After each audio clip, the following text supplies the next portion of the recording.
obulamu bunyuma, naye obulamu obutaliimu Katonda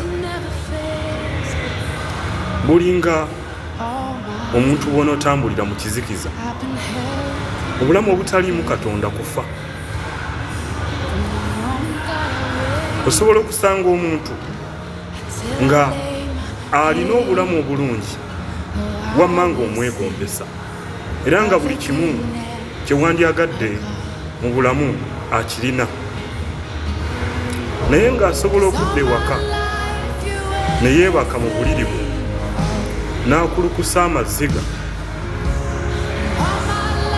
ng'alina embeera mwayita, naye nga bw'abeera mu bantu alaga nti ali bulungi. Abamu kibaviirako n'okwetta n'ogamba lwaki gundi yesse mu bulamu bw'abadde atambuliramu obulungi bwe butyo, lwakuba nti temuli Katonda.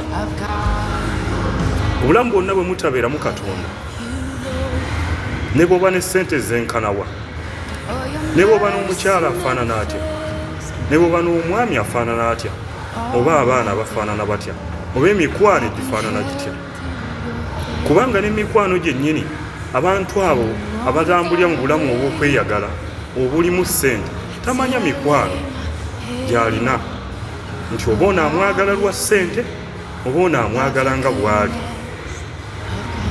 Kiba kizibu. Kale n'abooluganda, mu byonna bye tuyaayaanira mu mutima gw'okubeera ne Katonda. Mu byonna bisembeze binoonye, naye Katonda yasinga byonna. Katonda yatuleeta mu nsi muno era yakuteeka mu nsi muno, kyokka era bwe tufa tudde eri Katonda tolina kyogenda kutwala kubanga tolina kye waleeta. Katonda yakumanya, ayogera mu Yeremiya essuula esooka olunnya olwokuna n'olwokutaano nti yakumanya nga tonaana kubeera mu lubuto lwa maama we. Kale